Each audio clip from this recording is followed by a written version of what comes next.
pentagram dedicated to Henry Foreman. In the years of the primal course, in the dawn of terrestrial birth, man mastered the mammoth and horse, and man was the lord of the earth. He made him an hollow skin from the heart of an holy tree. He compassed the earth therein, and man was the lord of the sea. He controlled the vigor of steam. He harnessed the lightning for hire. He drove the celestial team, and man was the lord of the fire. Deep-mouthed from their thrones, deep-seated, the choirs of the eons declare the last of the demons defeated. For man is the lord of the air. Arise, O man, in thy strength. The kingdom is thine to inherit, till the high gods witness at length that man is the lord of his spirit.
Welcome everyone to the Bestdamnpodcast. I am your host, John Keene. As always, I would like to thank you guys for joining me. As such, you please add, follow, and check us out, www.thebestdamnpodcast.tv. Follow me, Instagram and Facebook, Bestdamnpodcast, Twitter, The Real Bestdamn, and wherever you're watching from. Make sure to hit that like, give us a thumbs up, leave a comment, let me know what you think, and share this link. Help us to get it out there, that way new people can find us, and make sure to subscribe. Click all on the notifications bell. Check out our tarot videos, our astrology videos, our conspiracy, and our news videos. And tonight, we've got a really interesting one. We're going to be starting the new series called OCCULTED. This is going to be taking a look at the dark arts of the elites. I think one of the reasons I'm really excited to do this series, and this is part one, we're going to have, many parts of this, because there's just so much ground to cover here. One of the reasons I'm really excited is because I feel like not too many content creators get into great depth or detail when it comes to the occult, witchcraft, magic, black magic, hermeticism, Gnosticism, Kabbalah, right, and so many other practices, esoteric practices that are actually used by what we would call the elites or the powers that be to control the masses, right, and push the population, push the entire world, at least from an energetic and a conscious standpoint, in the direction that they want them to go. This is used and has been used since the beginning of time to take advantage of other people. One of the main principles, and as we get into the cult, we're going to be talking about vibration and frequency, as well as the four elements and how that incorporates into these spiritual teachings. We're going to be looking at symbolism, the importance of symbols, and how they're attached to energetic frequencies, and how this is used for manifestation and attraction.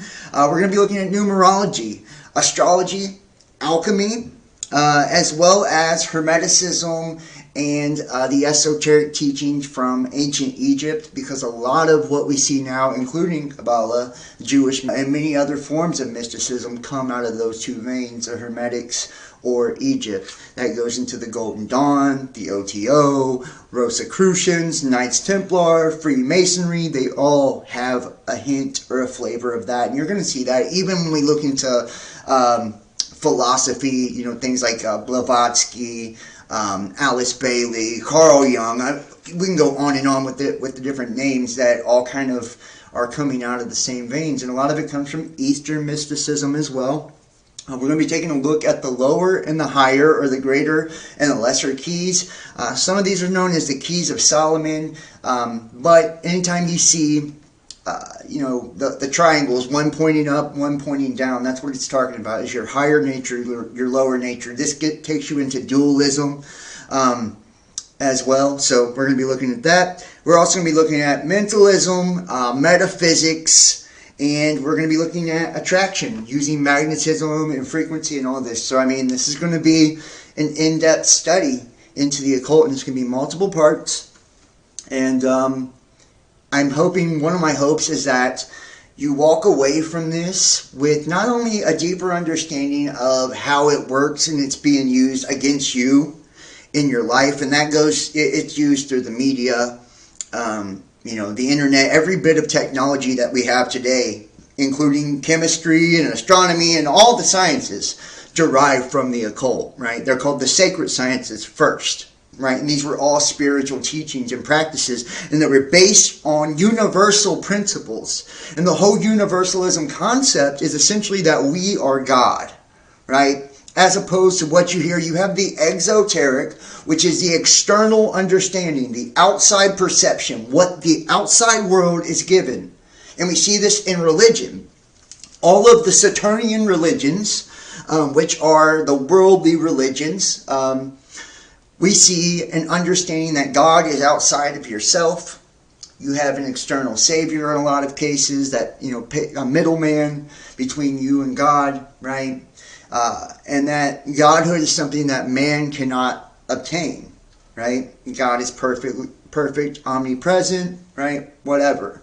And it has a disconnectedness from God. Well, the esoteric and the mystery teachings teach that we are in fact that divine spark, that each and every one of us are a piece of God, and that we have unlimited potential and ability to populate every dimensional aspect of reality, and not only through our thoughts, but our words, our clothes, everything about us and what we choose to co-create within the reality has the ability to repel and to attract things to us. And we can control, manipulate, and influence our reality and our world on a day-to-day basis. We can do it short-term, long-term, and we can do it through a million different variations of tuning into different frequencies and different aspects of the creation and the reality. And we're going to talk about some of the more well-known methods on how this is achieved. First, we're going to look at Kabbalah, then we're going to look at magic, then we're going to dive into a couple of books. Some of my personal favorites, Liber Null and the Psychonauts is going to be one of them.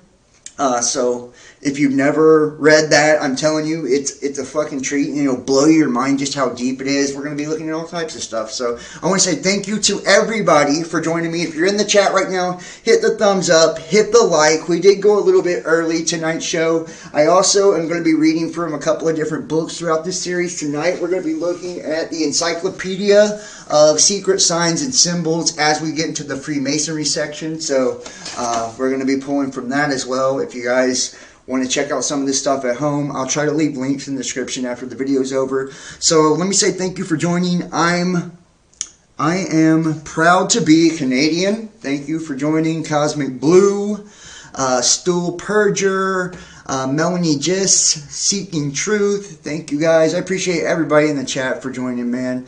Truth Behind the Lie. Make sure to hit that like, give us a thumbs up if you're in the chat, and like I said, share this out. Share it to your Facebook group or your social media that you choose to use. Make sure to subscribe, and if you want to see the channel keep going, donate, support, or book a personal tarot reading. So here we go. Let's jump into Kabbalah first. We're going to start with Kabbalah.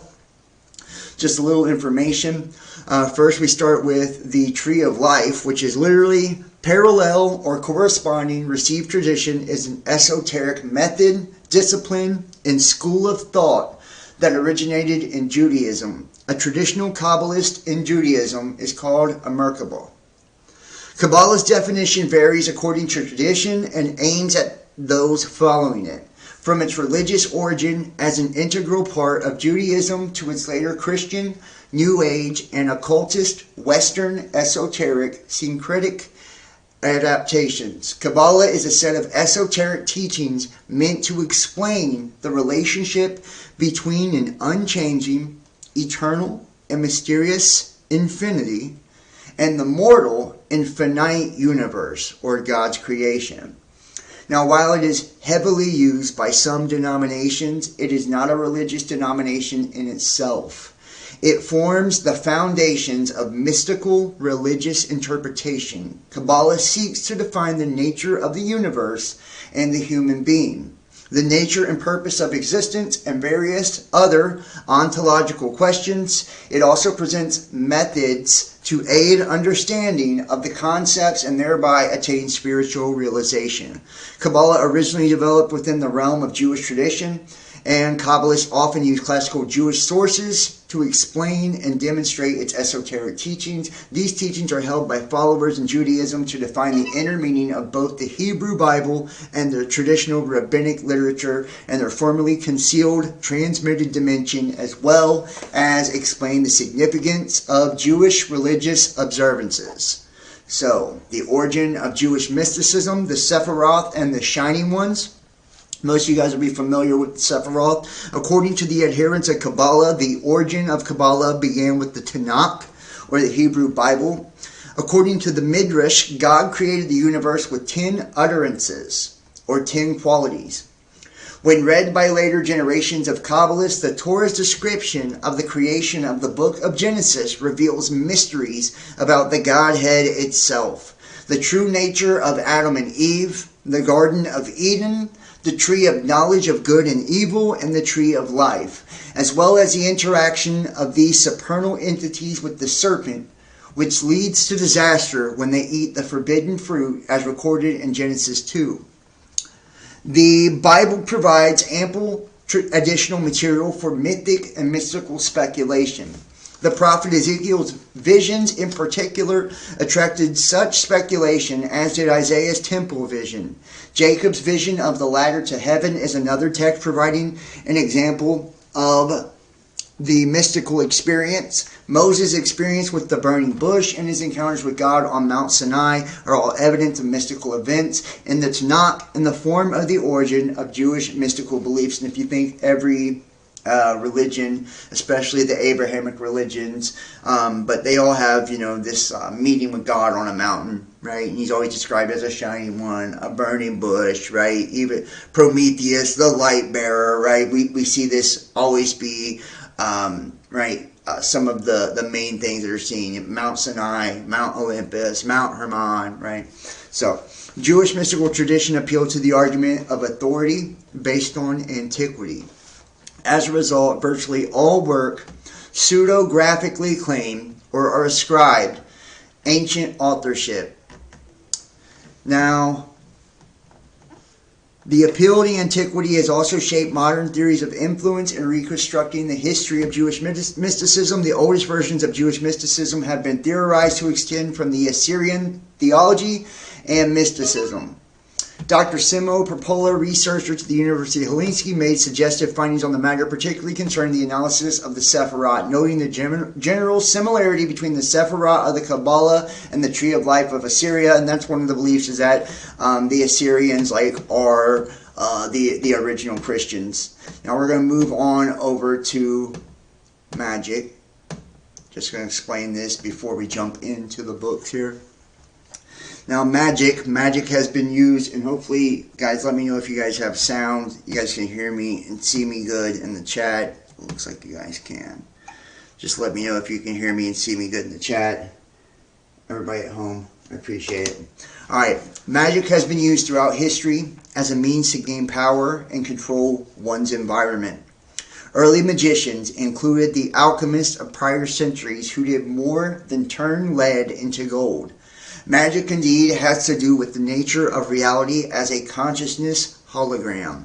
and how some people are able to shift the energies within its grid matrix. So you have the Kabbalah, which is these 10 names or these 10 utterances of God. Each one of them a representation of a different angel or entity or energy, right? To invoke something into your life or to attract you to something into your life, right? These are, they all have lettering, which is a symbol, which is also a representation of an energetic frequency, right? Which is characteristic of an archetype, and it's basically got its own dimension of properties that come with that. The name, the look, the feel, the color, the stars, all of that with each and every name, letter, and symbol. Now, magic takes us to the word magi, or Zoroastrian, astrologer priest from ancient Persia. The best known magi are the wise men from the East in the Bible. In English, the term may refer to a shaman, a sorcerer, or a wizard, and its origin of the English words magic and magician. They are part of the myth about Jesus of Nazareth. And many people believe, and there are books out there, that Jesus, in fact, was a mystic, right? It kind of makes sense. There's a lot of depictions you can see with Jesus walking around with a staff or a magic wand. At many, and I'm not saying he was or he wasn't, but there's books about Jesus' childhood and stuff where he went all across the world to the East, studied Buddhism, Hinduism, and all of these things. So, that's really up to you what you believe, but we know that Jesus is an allegory for the mysteries, the story about, being put on the cross, right? Which we'll get into the symbolism of the cross and all that as we go throughout, right? Being pierced 5 times, right? Which is the pentagram, the starfish body, that's the human body, the physical, the 5 senses, dying to his 5 senses, right? His last wound, being pierced in the heart and the water coming out, us being made up of water, right? It's also describing elements, and him being resurrected 3 days later. This is astro-theological. It's talking about the astrology of the sun, right? And the solstice as well. So it has multiple meanings. It is showing you how in the stars and in the stories, it is akin to what's playing out within us on an anatomical level, a physical level, a spiritual level, because we're that connected to every plane of existence. So there is a direct correlation and connection. It's the story of us and how we go from dying to our lower sinful nature and being born again into the anointing, or the Christos, which would be the sacred secretion of the third eye. If thine eye be single, then thy whole body be filled with light. The third eye, the mind's eye, right? The kundalini, the dragon being awoken, right? This illumination taking place, and this activation, essentially, of our genetics. That's also, Caduceus and Hermes' staff, the DNA, the spine, which is the rod, right from the Bible, representing kingship, its power, its authority. These are all different symbolisms for the same thing, and it's really essentially the same process. And this is the process of being activated, but being awakened to the true nature of who you are, awakened to your godhood. Essentially, we are the little g gods. Even referring to Psalms, Christ says, "Didn't I say that ye are gods?" Little g gods meaning Elohim, right? We were made in the image of the Elohim, right? Image means a phantom, a projection, an illusion. So those higher angel beings, the smokeless fire beings, right? The angels, if you will, would be our higher spiritual selves. Being governed by astrological entities or energies that we call planets and stars, having their own energetic frequency or variance that has a penetrating effect in the creation or the algorithm of each one of us on a spiritual level, right? And then from the day that we're born, with the numbers that correlate to that, to the colors of our eyes, right? It is essentially the chemical compound or the algorithm of you, right? And we can study all of this from a frequency standpoint and how we can kind of populate each dimension with ourselves, right? By using mental practices, using vocal practices, using symbols and sigils, right? To tap into that and have other people absorb your energy, right? And this is essentially working on the process of understanding that there is attraction and repulsion to everything magnetically, putting yourself in alignment to attract all of the good things that you want, right, by following, the good feeling, essentially, right? And that's what happens in the media, right, where they're programming you using certain words over and over and over, because just words in itself are powerful. That is the spell, right?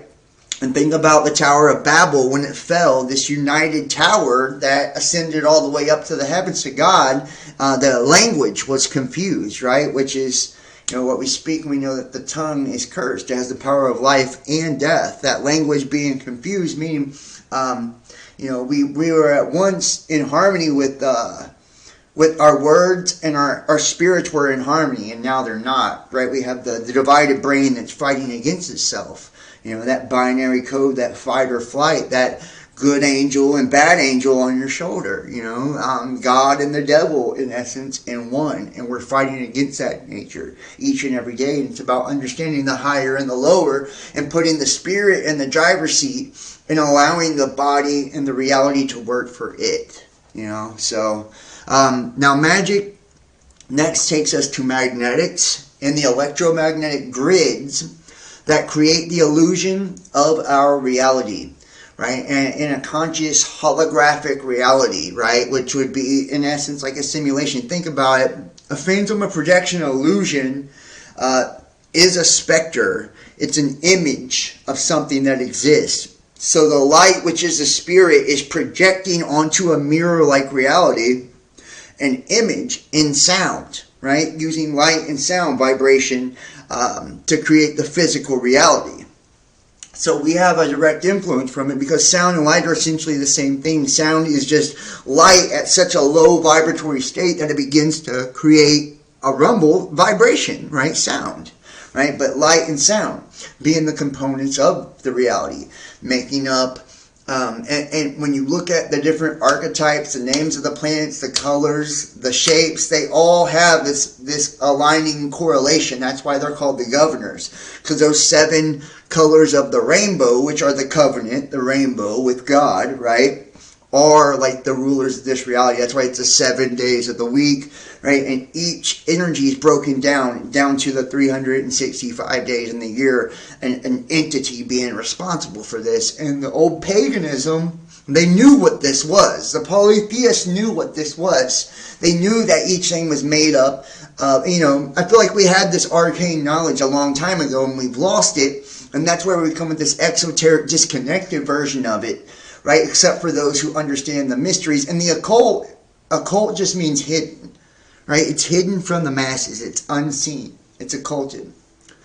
Magic is everywhere.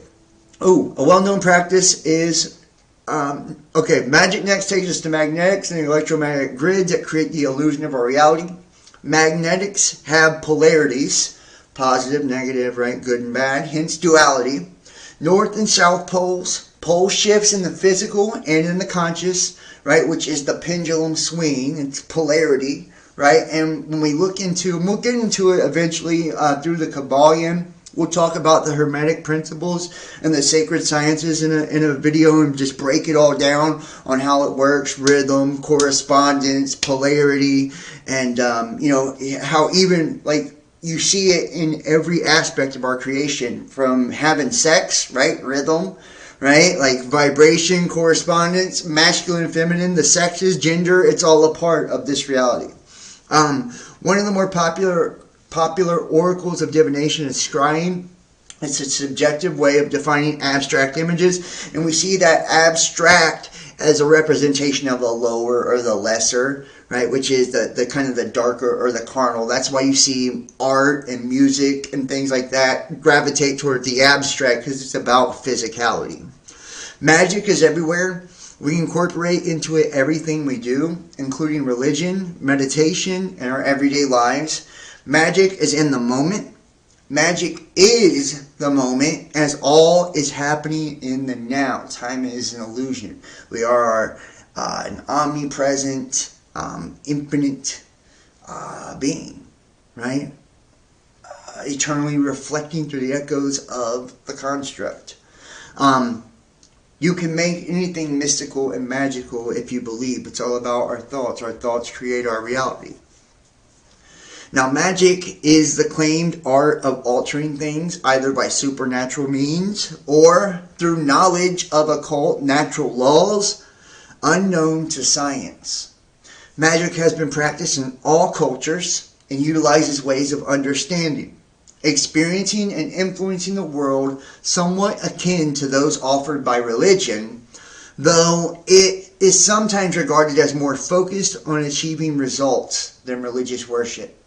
Magic is often viewed with suspicion by the wider community and is commonly practiced in isolation and in secrecy. It's because of the persecution. It's because it's looked down upon by society. If you tell people that you practice magic, they think you're evil automatically. They don't understand, right, that it takes such an intense dedication and purity to actually be effective at, magic and spell casting and all of that, right? It takes, you have to be in a clear state mentally, emotionally, physically, and you have to put good, positive intention and sow lots and lots of good seeds, good energy into something to bring back good results. Being a piece of shit only yields shitty things, So usually people that practice are really great people. They're some of the most spiritual people on the earth. They're just incredibly intentional about the way that they practice, whether they're doing vision boards, moon manifestations, prayer, meditation, verbal ritual, right, or what, sex ritual. It doesn't matter. They're very intentional in the way they go about it, and they try to populate every layer of their reality, the spiritual realm, the mental plane, right, into the physical, and put an impression of their intent or their will onto all the world. That way, their energy is soaking into attracting the things that they want. Now, modern Western magicians generally state magic's primary purpose to be personal spiritual growth. Many see magic ritual purely in psychological terms as a powerful means of autosuggestion and of contacting the unconscious mind. Modern perspectives on the theory of magic broadly follow two views, which also correspond closely to ancient views. The first sees magic as a result of a universal sympathy within the universe, where if something is done here, as a result, happens somewhere else. The other view sees magic as a collaboration with spirits who cause the effect, and that's essentially what it is. Spirit gives, everything originates, right, from light and sound, right? So it's coming out of the quantum, out of the ether, if you will, before it becomes elements. Elements are nature, right? The physical or palpable manifestations of the spirit, right? So it starts in the spiritual realm first and then manifests here, and that goes with everything. Cause and effect.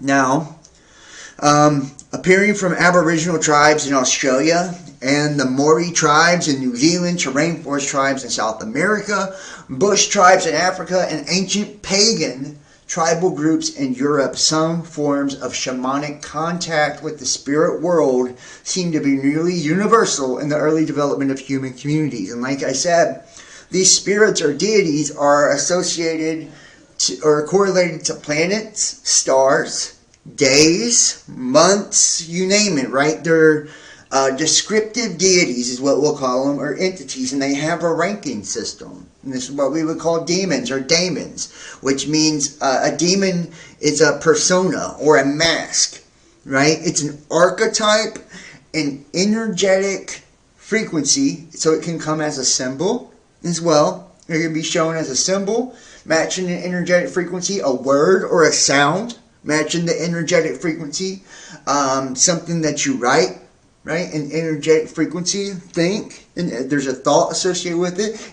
action associated with it, and it has its own archetype or personality, and that's why it's a demon, right? Because it's a mask, and we can tap into it. We can put on any one of those masks, use those masks. That's what the Temple of Solomon was about, right? Using the demons to build his temple, right? His temple was a spiritual temple.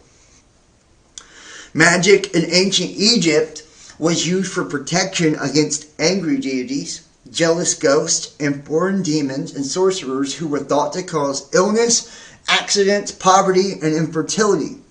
Much of the Babylonian and Egyptian pictorial writing character derived from the same sources. And, if you're putting out negativity, darkness, you create an imbalance where darkness has to be paid, right? So you'll see a lot of magicians try to create a polar opposite imbalance by doing good things. That's why all religions talk about charity and shit like that.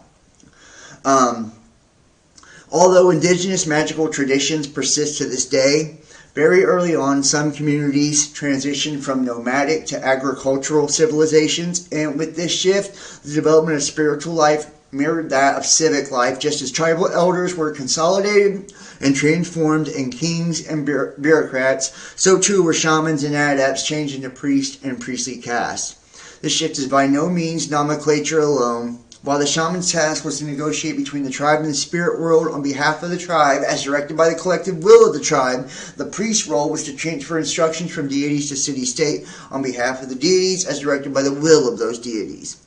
The shift represents the first major usurpation of power by distancing magic from those participating in that magic.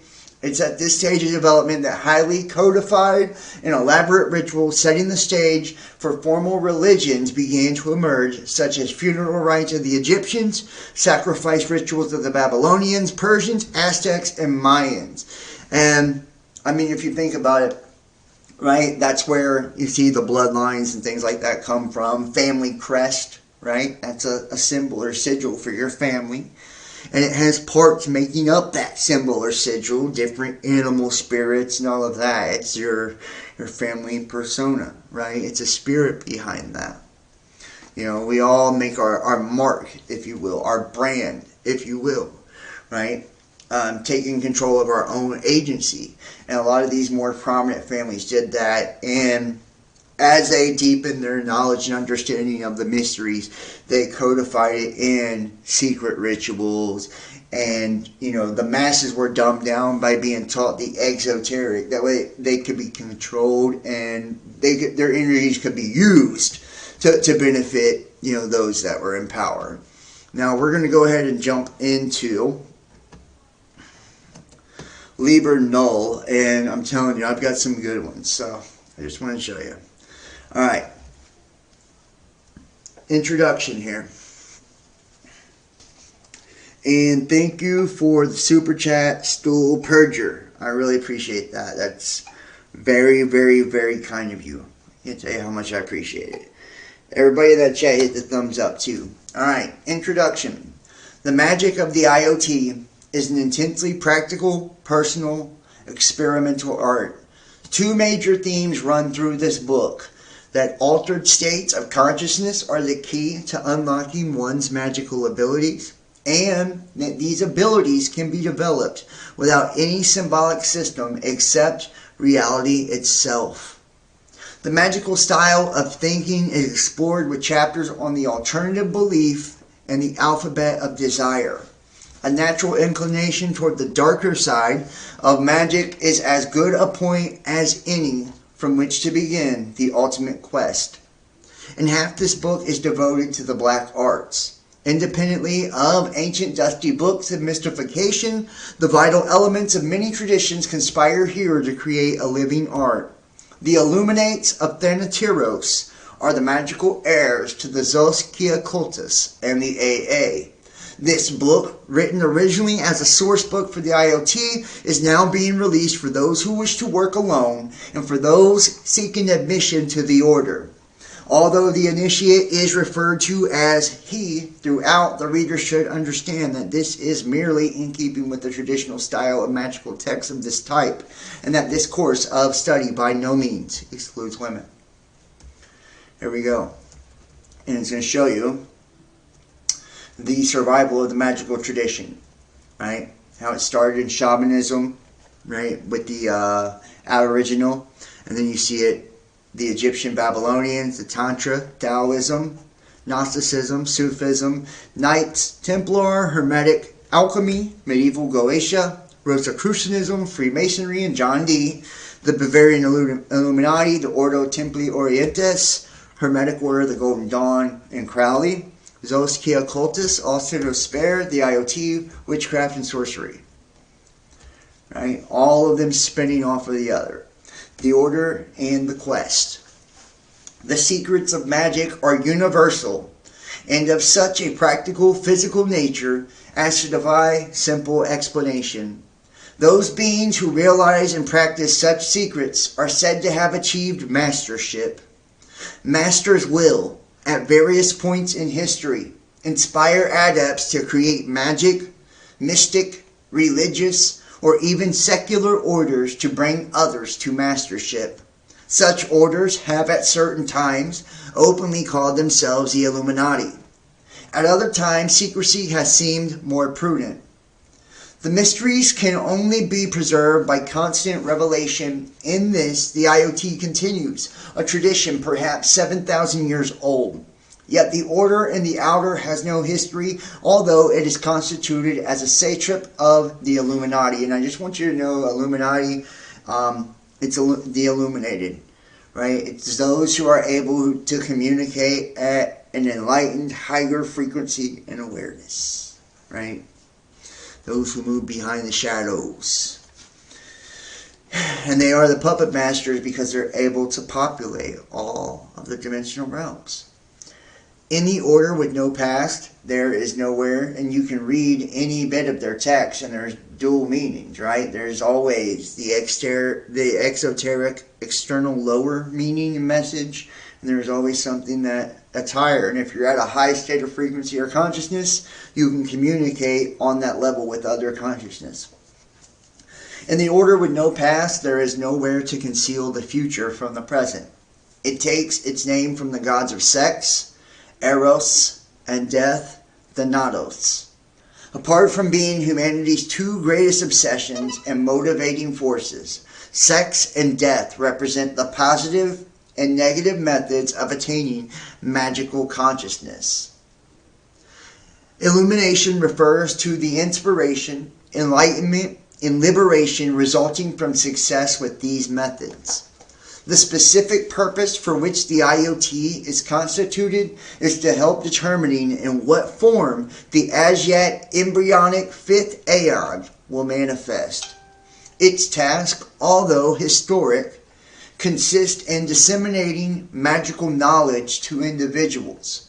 For at no time since the first aeon has humanity stood in such need of these abilities to see its way forward. There is no formal hierarchy in the IoT. There is a division of activity depending on ability as it develops. Students strengthen their magical will against the strongest possible adversary, their own minds. They explore the possibility of changing themselves at will and explore their own occult abilities in dream and magical activity. Initiates familiarize themselves with all forms of occult attainment and seek to perfect themselves in some particular form of magic. They should also find others capable of aspiring to the order and offer them help. Adepts seek perfection in all aspects of personal magic, power, wisdom, and liberation. Masters seek to realize the aims of the order by whatever forms of action or non-action they deem appropriate. Diagram 1 is an exposition of the survival of magical traditions from the first aeon to the fifth. And that's a diagram that we've shown. Now, here we go. This course is an exercise in the disciplines of magical trance, a form of mind control having similarities to yoga, personal metamorphosis, and the basic techniques of magic. Success with these techniques is a prerequisite for any real progress with the initiate 3-degree syllabus, right? 3 degrees, 33. right? A magical diary is the magician's most essential and powerful tool, which is called your Book of Shadows, right? Essentially, it's a journal, right? It's writing down all of your dreams. It's writing down all your successes and failures. It's documenting your rituals. Matter of fact, I do moon manifestations, right? Every full and new moon, I write things down. I write down things when I'm studying stuff, whether it's astrology notes or it's, alchemy notes, right? I write things down. People that have dreams, I write down dreams. I know others that dream every night and they write them down, right? This is your Book of Shadows. And you'll see, based on, what you've done, what works for you. And someone else can read it and learn from it as well. A magical diary is a magician's most essential and powerful tool. It should be large enough to allow a full page for each day. Students should record the time, duration, and degree of success of any practice undertaken. They should make notes about environmental factors conducive or otherwise to the work. Those wishing to notify the order of their intention to begin the work are invited to do so via the publisher. Mind control. And I just want to say, a lot of the things you see now for mental health and psychology, like journaling, like vision boards, things like that, right? They are forms of magic, right? And very effective forms to be able to it's all about reorganizing your thoughts, right? And you see this too, 12-step programs, all these different thinking programs are teaching you how to do it too. Taking a fearless moral inventory, AA, right? Like NA, those are the same thing. It's about organizing your thoughts, your emotions, right? Becoming incredibly intentional. Mind control. To work magic effectively, the ability to concentrate the attention must be built up until the mind can enter a trance-like condition. This is accomplished in a number of stages. Absolute motionless of the body, regulation of the breathing, stopping of thoughts, concentration on sound, concentration on objects, and concentration on mental images. And if you've ever practiced astral projection, this is a great way to be able to get control of the old mind here, guys, right? To become a true mentalist and have power over thoughts. It's important to go completely motionless, thoughtless, right? But allow the mind to stay awake as the brain enters into, that REM state, tapping you in. You can then start to be very intentional about what you see, what you create. This is, you can even picture yourself leaving out of your body, your light body, right? There's many guided meditations on astral projection, but this is a good practice to be able to do it. Being motionless, your breathing, very intentional about your breathing. Breathing is always very important, and not thinking, right? Clearing your mind. The magical trance is the science and art of causing the change to occur in conformity with will. The will can only become magically effective when the mind is focused on not interfering with the will. And one of the ways they do this to the masses is they evoke emotional responses. They use highly charged words, right? Trigger words. Get it? Trigger. They're pulling a trigger, right? And these words are words that are charged and they evoke they have a negative connotation, right? Like the word racist or something like that. They use this language to evoke an emotional response from you. Because when you get into your feels, get into your emotions, right, your critical thinking skills turn off, right? And emotions go into overdrive and you start making dumb decisions. You can be swayed.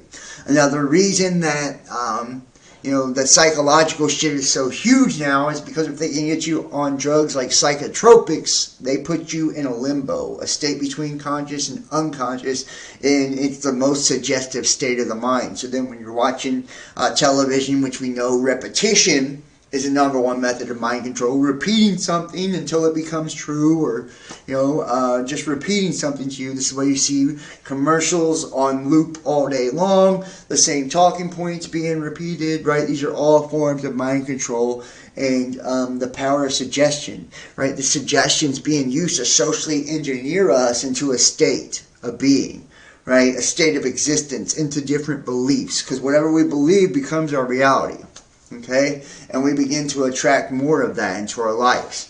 We solidify that reality the more we believe it.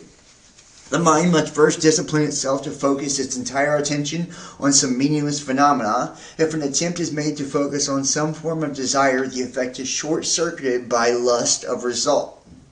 So you're always lusting after things, right? They keep you constantly lusting after things, never feeling good enough so you can't actually manifest or gain ground and attract the things that you truly want and desire.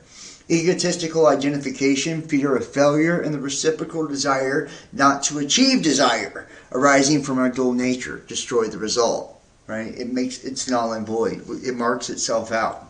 Therefore, when selecting topics for concentration, choose subjects of no spiritual, egotistical, intellectual, emotional, or useful significance. Meaningless things. And they're saying too, right, it's your ego that's driving you, in essence, for the most part, day by day, to make the decisions you make, right? And because of that, it's burdening you on the spiritual end, right? You're not putting no spiritual energy. Everything is self-absorbed, self-focused, so you can't connect to anything outside of self to make anything really happen. Metamorphosis, a transmutation of the mind to magical consciousness, has often been called the great work. It has far-reaching purpose, leading eventually to the discovery of the true will. Even a slight ability to change oneself is more valuable than any power over the external universe. Metamorphosis is an exercise in willed restructuring of the mind. All attempts to reorganize the mind involve a duality between conditions as they are and the preferred condition. Thus, it is impossible to cultivate any virtue like spontaneity, joy, pious pride, grace, or omnipotence without involving oneself in more conventionality, sorrow, guilt, sin, and impotence in the process. Religions are founded on the fallacy that one can or ought to have one without the other.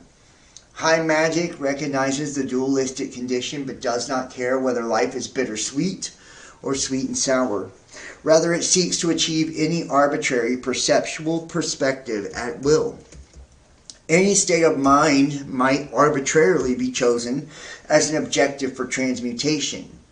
But there is a specific virtue to the ones given. The first is an antidote to the imbalance and possible madness of the magical trance. The second is a specific against obsession with the magical practices. In the third section, they are laughter, non-attachment, or disinterest. Attaining these states of mind is accomplished by a process of ongoing meditation. One tries to enter the spirit of the condition whenever possible and to think about the desired result at other times. By this method, a strong new mental habit can be established. Consider laughter the highest emotion. It can contain any of the others from ecstasy to grief. It has no opposite. Crying is merely an underdeveloped form of it which cleanses the eyes and summons assistance to infants. Laughter is the only tenable attitude in a universe which a joke is played upon itself. The trick is to see that the joke is played out even in the neutral and ghastly events which surround one. It is not for us to question the universe's apparent lack of taste. Seek the emotion of laughter in what delights and amuses. Seek it in whatever is neutral or meaningless. Seek it even in what is horrific and revolting, though it may be forced at first. One can learn to smile inwardly at all things. Non-attachment or non-interest. And this is where we get into like the Luciferianism, the universalism, right? We're going to get into that. And the Baphomet, right? Being neutral in all things, right? Not allowing yourself to be swayed to or fro or to be polarized towards one side of the other. To remain in the creator's seat, right? Non-attachment or non-interest best describes a magical condition of acting without lust of result. It is very difficult for humans to decide on something and then to do it purely for its own sake. Yet it is precisely this ability which is required to execute magical acts. Only single-pointed awareness will do. Attachment is to be understood both in the positive and negative sense, for an aversion is its other face. Attachment to any attribute of oneself, one's personality, one's ambitions, one's relationships, or sensory experiences, or equally aversion to any of these will prove limiting. It's, the attachment to ourself that prohibits us or prevents us from actually executing when it comes to magic, right? Because we have preconceived notions and desires, and we're basing our magic on an expectation of some desire that we have for some result or outcome. It's being not attached and allowing it to flow naturally and be what it is that actually makes it more powerful. On the other hand, it is fatal to lose interest in these things, for they are one's symbolic system or magical reality. Rather, one is attempting to touch the sensitive parts of one's reality more lightly in order to deny the spoiling hand of grasping desire and boredom. Thereby, one may gain enough freedom to act magically. In addition to these two meditations, there is a third, more active form of metamorphosis, and this involves one's everyday habits. However innocuous they might seem, habits and thought, word, and deed are the anchor of the personality. The magician aims to pull up that anchor and cast himself free on the sea of chaos. To proceed, select any minor habit at random and delete it from your behavior. At the same time, adopting a new habit at random. The choices should not involve anything of spiritual, egocentric, or emotional significance, nor should you select anything with any possibility of failure. By persisting with such simple beginnings, you become capable of virtually anything. All works of metamorphosis should be committed to the magical diary. Now, it's saying too that it's about self-mastery. In essence, right? The ability to take on something and to work on it without an attachment to the ego or anything like that, and to be neutral in the practice to allow clarity to take place and until you reach points of perfection. Magic success in this part of the syllabus is dependent on some degree of mastery of the magical trances and metamorphosis. This magical instruction involves 3 techniques: ritual, sigils, and dreaming. In addition, the magician should make himself familiar with at least one system of divination: cards, crystals, gazing, rune sticks, pendulum, or divining rod. The methods are endless in each one, right? And I'm getting ready to do a tarot course, actually. I'm going to be posting that in the next week or so. For people who are interested in purchasing it, it's going to teach you how to do tarot. It's going to be Tarot 101, 201, 301. It's going to be a few different courses on how to read tarot. But tarot is one form of divination. Crystals, working with crystals, is another. Runes, pendulums, or rods also. And what they do is to allow you to pick up on energetic frequencies through these objects to divine the future or divine answers to questions you may have. Whatever symbolic system or instruments are used, they are not only to provide a receptacle or an amplifier for inner abilities. No divinatory system should involve too much randomness. Astrology is not recommended, and I don't feel like astrology is random, to be honest, but astrology is based on energies and archetypes as well of the planets and their alignments, as opposed to when you were born and where they are in your chart at the time. Ritual is a combination of the use of talismanic weapons, gesture, visualized sigils, word spells, and magical trance. Before proceeding with sigils or dreaming, it's essential to develop an effective banishing ritual. A well-constructed banishing ritual has the following effects. It prepares a magician more rapidly for magical concentration than any other trance exercises alone. It enables a magician to resist obsession if problems are encountered with dream experiences or with sigils becoming conscious. It also protects a magician from any hostile occult influences which may assail him. Now, banishing is just a cleansing, right? It's a removal of old or negative energy. You see this also take place when people use sage or smudging, right? Going into the corners or the angles, because that's where The light last enters into a room. It holds darkness or matter or negative energy, distorted energy in corners, angles, and clearing through doorways, windows, things like that, and also cleaning oneself. And you'll see different prayers being used as well.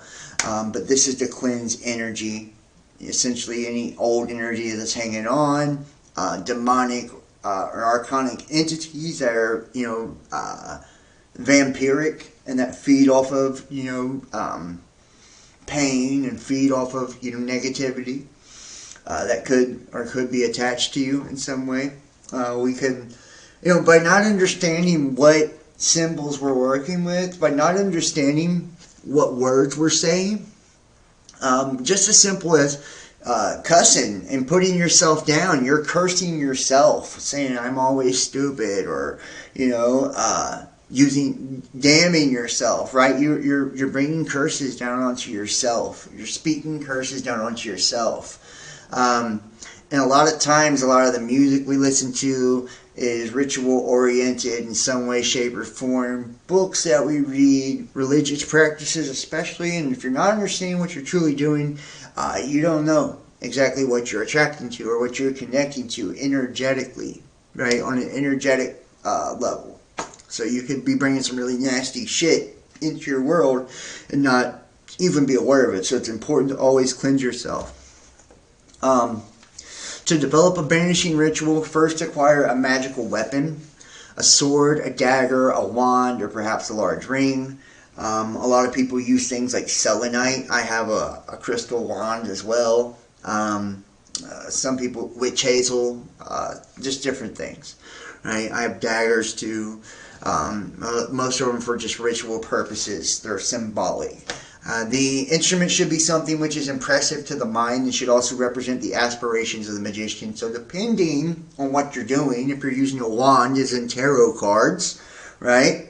A wand for tarot, a dagger for, some other type, an offensive or an aggressive ritual, for, the sword.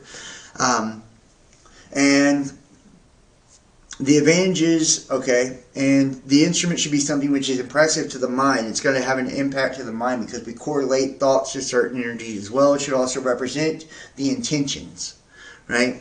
The advantages of hand forging one's own instruments or discovering them in some strange way cannot be overemphasized, right? Allowing it to come to you, having it gifted to you a lot of times, or finding it in a weird place, giving it some type of sentimental or mystical meaning. The banishing ritual should contain the following elements as a minimum. First, the magician describes a barrier about himself with the magical weapon, like drawing a circle around yourself, right? Because the curves, angles, right? Harness darkness, negativity, curves, light, right? The barrier is also strongly visualized. Three-dimensional figures are preferable. And whenever we're, figures, we're making symbols, sigils, right? Second, the magician forces his will on a visualized image, focusing your thoughts onto something, using your mind's eye, using your physical eyes to look or speak into something, right?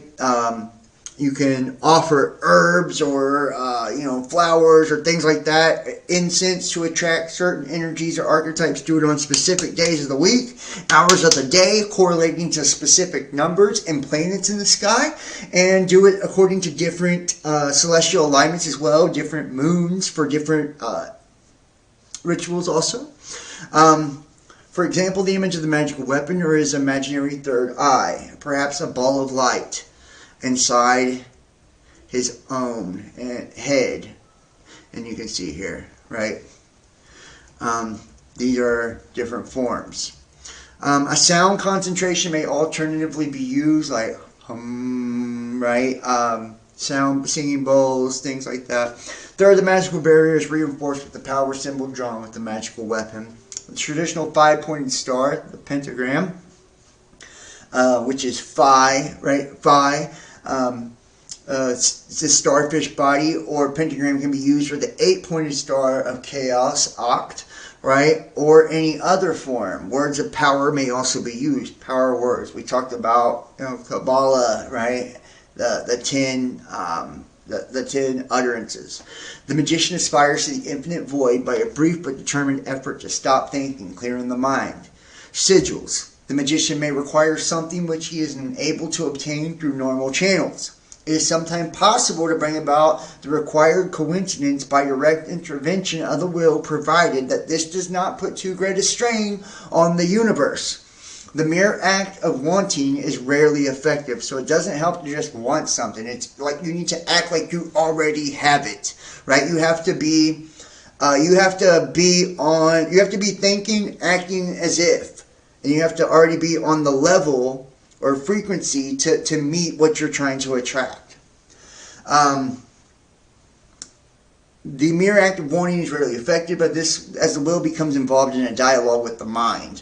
This dilutes magical ability in many ways. The desire becomes part of the ego complex. The mind becomes anxious of failure, and the will to not fulfill desire arises to reduce fear of failure. Soon the original desire is a mass of conflicting ideas. Often the wished for result arises only when it's been forgotten. The last fact is the key to sigils in most forms of magic spells. Sigils work because they stimulate the will to work subconsciously, bypassing the mind. So they're going around the mind, right? Subconsciously through sigils, because they hold power and tension.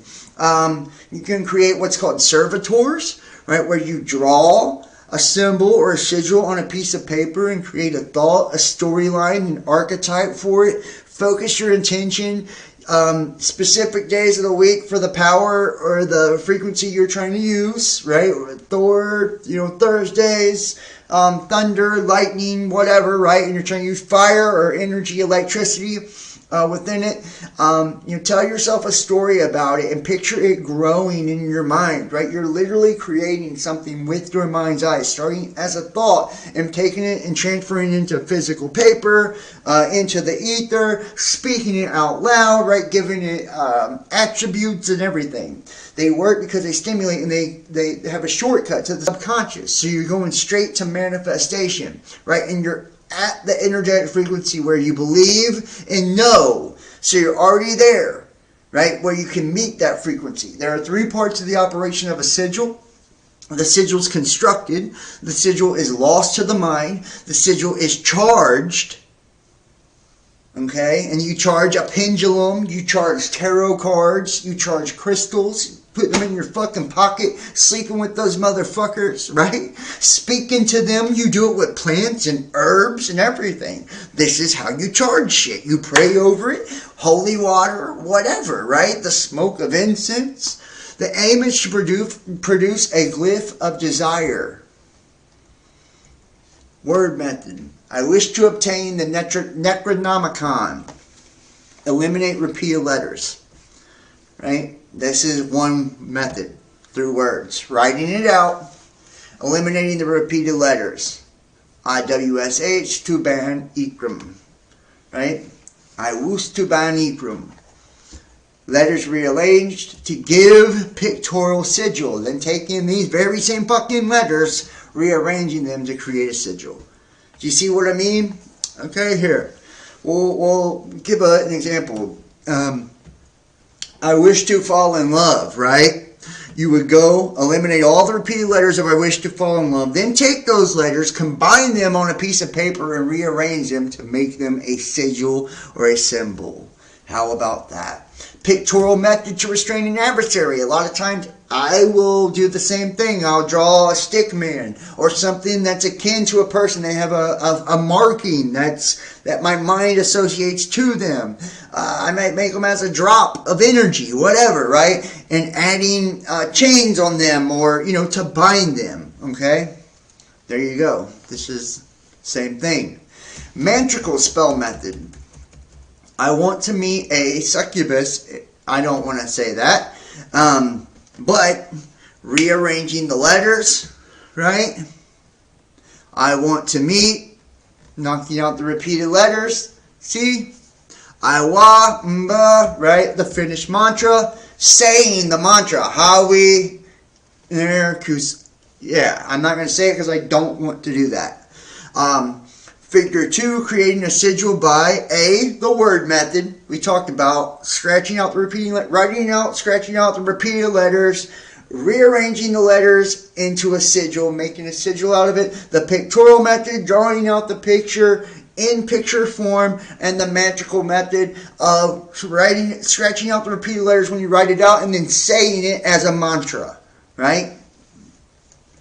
Now, it's stylized so as not to immediately suggest desire. It is necessary to use complex symbol systems, and these are complex symbol systems. And I'm telling you what, you motherfuckers better not take this and go try to curse somebody or fuck somebody over. Like, seriously, remember, what you reap, you will sow.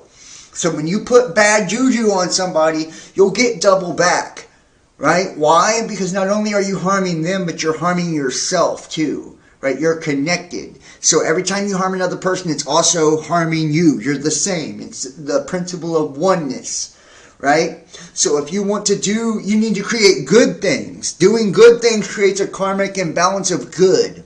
Then you can start to focus your manifestations, your mantras, your journals, your sigils, all of the different magical things, your moon manifestations, everything, your prayer, your meditation, vision boards on beautiful, good, positive things and goals that you set for your life, from very small, realistic goals to outlandish goals, times 10 goals, right? And you can practice using all different types of these methods, from numerology to sacred geometry to being at different landlines and saying certain things associated to it if you want to. But remember, attacking someone, you're not allowed to do it unless it's defending yourself. You're allowed to defend yourself, but that's it. And when you harm someone else, you're also harming yourself, so you'll get that back double. So you have to create double the karma in order to create that karmic imbalance of good. Now, figure 2 shows how sigils may be constructed from words, images, and sounds. The subject matter of these spells is arbitrary and not recommended. To successfully lose the sigil, both the sigil form and the associated desire must be banished from normal waking consciousness. So, lose the sigil. Banish it from your consciousness. Forget about it. The magician strives against any manifestation of either by force, turning of his attention to other matters. Focusing your attention on something else. It's redirecting your energy. Sometimes the sigil may be burnt, buried, or cast into an ocean. Right? Water, air, fire, right? Different elements, okay? It is possible to lose a word spell by constant repetition, as this eventually empties the mind of the associated desire. The sigil is charged at moments when the mind has achieved quiescence through magical trance, or when high emotionality paralyzes its normal functioning. At these times, the sigil is concentrated upon either as a mental image, a mantra, or a drawn form, right? So charging it through these methods, right? Sleeping with it under your pillow. Have it in your pockets when you walk around. Thinking about it, saying it over and over and over, writing it out over and over and over. You're charging it up, right? Having other people see it, showing it to other people, post it on your fucking social media, put it in a YouTube video, whatever. The more they see it, the more energy, the more focused, the more powerful it becomes, right? Okay, and that's why you see artists and musicians and shit doing all this stuff and this stuff, because they're trying to bring attention to that. They're connecting to an energetic frequency of being illuminated, having power over their creation. Now, at these times, the sigil is concentrated upon either as mental, mantra, or drawn. Some of these times when sigils may be charged as follows during magical trance. The moment of orgasm. Orgasm is the power of life. It's life energy. When we have an orgasm, that's when creation, masculine, feminine, right? That's why it's powerful. The air is literally charged. That's why in sexual rituals, that's what happens. You light candles and have herbs and offerings. You take a ritual bath for a cleansing. You have sex. And then after you have sex and orgasm is reached, the air is charged. You speak it into existence. Have it written around you. Do it. Take the fluids from it. right? There's many ways to do this, okay? Or great elation, times of great fear, and we've heard of this too, the adrenochrome shit with the elites torturing people. Great fear, anger, or embarrassment rituals. Will Smith slapping the fuck out of Chris Rock. That's an embarrassment ritual. That's a powerful emotions, right? Emotions is energy and motion, energetic motion, emotion. It's us giving off energy. It's energy and motion. It's coming from a thought to an energy. That's why you can feel it. It's palpable. You feel the shift in a room, right? That's why attitudes are contagious. Alternatively, when another strong desire arises, this desire is sacrificed or forgotten, and the sigil is concentrated on instead. After holding the sigil in the mind for as long as possible, it's wise to banish it by evoking laughter. A record should be kept of all work with sigils, but not in such a way to cause conscious deliberation over the sigilized desire. How about that? How about that? Right? When you think about it too, like,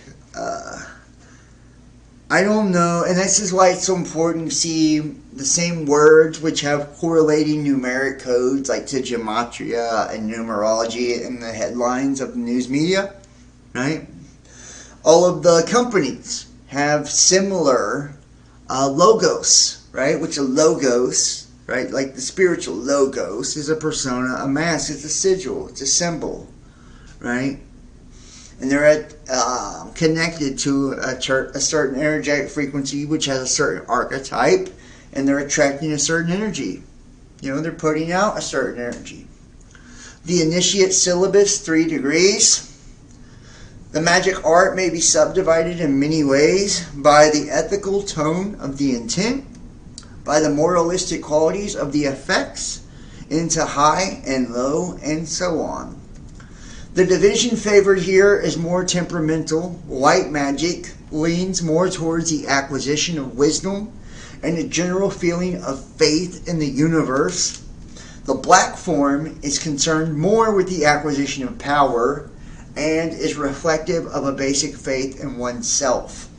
The end results are likely to be not dissimilar, for the paths meet in a way impossible to describe. Initiates are at liberty to work with material from either or both. The so-called middle way, or path of knowledge, consisting of the acquisition of second-hand ideas, is an excuse to do neither and leads nowhere. How about that? I wonder how many people would agree or disagree with that, honestly. How many people would agree or disagree with that? Sounds like sex magic.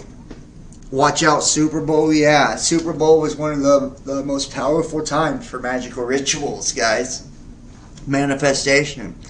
To me, sex with someone you love is sex magic. Tantric and euphoric. Your tantra, which people correlate to sex, is your own. Your tantra is your own magical practice, your own kundalini practice, right? So my tantra is different than yours. And it's not just about the way I have sex or my sexual energy. It's about my energy as a whole, my practice as a whole. So my practice, my tantra, will be different than your tantra. All of ours is different. And if you want to learn my tantra, my method, right, then you follow my teachings, right, my methods. If I say, well, I start by doing this, I start by working with the mind first, weeding out negative thoughts, brainwashing myself into positivity, right, into clarity, clear consciousness, intentionality. Then I worked my foundation of my emotions to purge myself of negative emotions and negative experiences going back in my past and where all the traumas were created, healing the inner child, healing the spiritual wounds, clearing contracts, soul contracts, growing and learning from each and every experience and accepting everything as is. And then I've used every study or principle of magic to kind of incorporate my own belief system. And I do, like I said, I practice moon manifestations. I do vision boards, journaling, right? Mantras, all of this. I do all of this, meditation, prayer, and so I'm very intentional, and I even put it out to the public, right? The things that I want, and I want to be happy. I want to have a loving life with loving family and loving people in it, and I think a lot of people do, and it's like, that's what I mean. Each one of us have our own tantra, our own thought as to how life is supposed to go in our own practice. And mine isn't right and yours is wrong, or yours isn't right and mine is wrong. It's what works for you and what works for me. And if you like what works for me, then you can do what I do. And it's like I incorporate different forms of divination as well. I use pendulums, tarot, astrology. Purging is very healing. Yes, it is. It pushes you to higher thought and pattern. Well, and it's because of the different polarities. When you go down to the depths of your soul, it's like a slingshot, right? You're pulling back that rubber band. You're going down below that middle way, right? Down below that equator, if you will, right? To the depths of your soul. And as you're down there, that weight's lifted and it slingshots you back up. So you get higher each time you go deep. And these are ego deaths. Each time you're dying to a different part of your ego. Now, duality describes humans' usual condition. Happiness exists only because of misery, pain because of comfort, good because of evil, yang because of yin, black because of white, birth because of death, existence because of non-existence. All phenomena must be prepared or paired, as the senses are only equipped to perceive differences. The thinking mind has a property of splitting everything it encounters into two, as it is a dualistic thing itself. And now we see phi, which is 5, or the pentagram, right? You guys are probably familiar with this, right? Liberation, divination, enchantment, gnosis, which is knowledge, knowing, invocation, evocation, right? The schema of Liber Lux. And we see Baphomet, the deity allegedly worshipped by the Knights Templar, the cross, right? The balance there. That subsequently became incorporated into various occult and Western esoteric traditions. The name Baphomet appeared in trial transcripts from the Inquisition of the Knights Templar starting in 1307. And it first came into popular usage in the 19th century during debate and speculation on the reasons for the suppression of the Templar order. Baphomet, the symbol of balance in various occult and mystical traditions, the origin of which some occultists have attempted to link with the Gnostics and Templars, although occasionally purported to be deity or demon. Since 1856, the name Baphomet has been associated with the Sabbatic goat. Images drawn by Eliphas Levi, composed of binary elements representing the symbolization of the equilibrium of opposites. Half human, half animal, male and female, good and evil, etc. Levi's intention was to symbolize this concept of balance, with Baphomet representing the goal of perfect social order. Not just Baphomet, Lucifer. Right? Lucifer, one of various figures in folklore associated with the planet Venus, the Venusian. The entity's name was subsequently absorbed into Christianity as a name for the devil.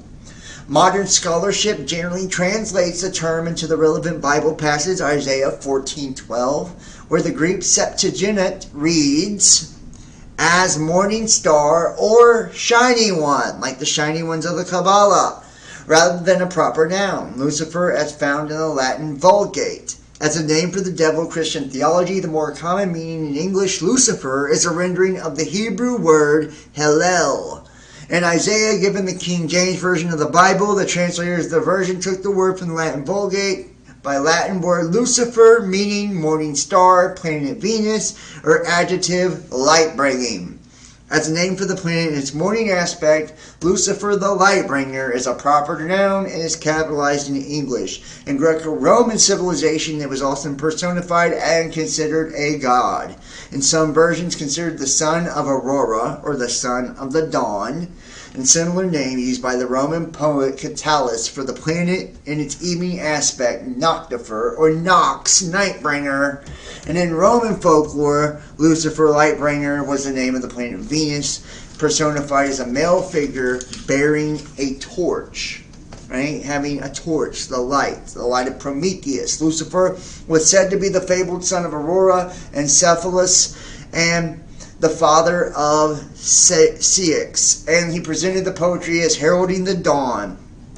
Lucifer's mother Aurora was cognate to the Vedic goddess Ushas, Lithuanian goddess Osrine, and Greek Eos, all three of whom were also goddesses of the dawn. All four considered derivatives of the Proto-Indo-European stem, meaning ossos or dawn, a stem that also gave to Proto-Germanic austro or Old Germanic ostara. Right? Astro, Ostara, star, Eastern star. The agreement leads to the reconstruction of the Proto-Indo-European dawn goddess. Hence, the Sanskrit, Hindi, Malayan word Ushas, or dawn, is the root of the Germanic word Ost, and the equivalent to east, Easter, Ost, right? And it should also be noted that Austria, or Ostrich in Germany, means Eastern Kingdom, United Kingdom, right? The motif of heavenly beings striving from the highest seat of heaven only to be cast down to the underworld has its origins in the motions of the planet Venus, known as the morning star. The Sumerian goddess Inanna, or Babylonian Ishtar, is associated with the planet Venus, and Inanna's actions in several of her myths, including Inanna and Shikatuda, and Inanna's descent into the underworld, appear to parallel the motion of Venus as it progresses through the synodic cycle. Similar theme and present is the Babylonian myth of Etana.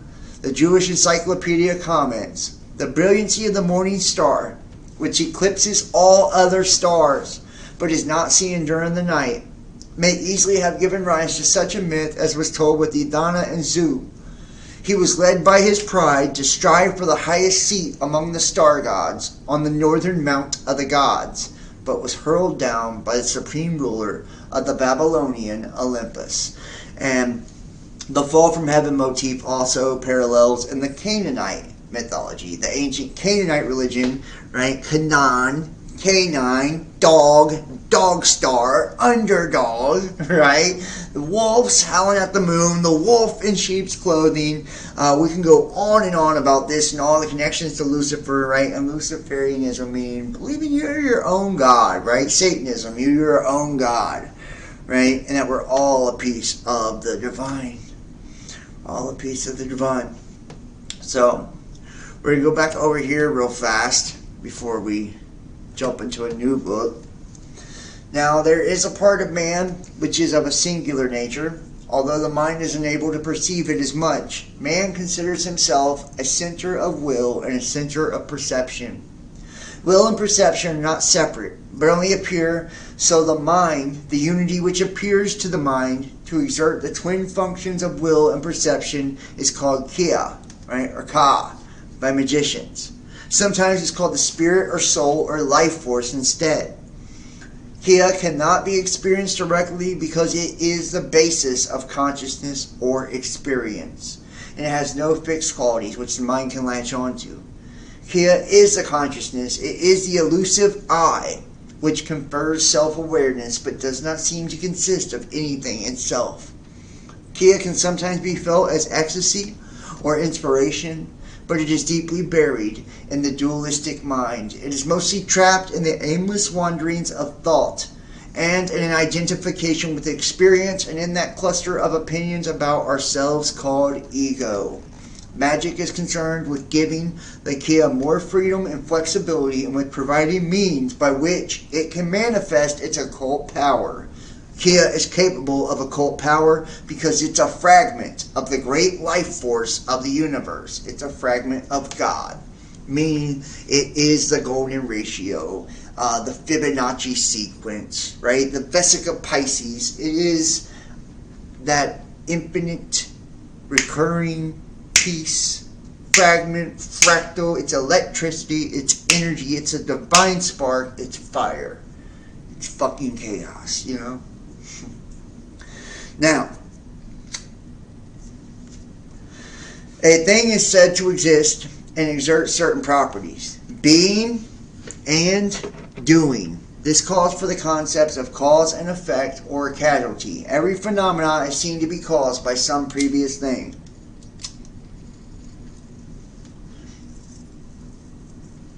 However, this description cannot explain how everything exists in the first place, or even how one thing finally causes another. Obviously, things have originated and do continue to make each other happen. The thing responsible for the origin and continued action of events is called chaos by magicians.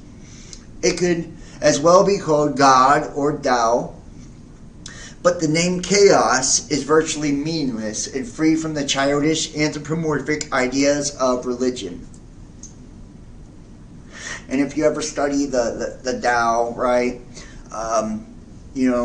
it's the id, right? It's the id. It's what we call God or spirit. Chaos is also the force by which adds increasing complexity to the universe by spawning structures which were not inherent in its component parts.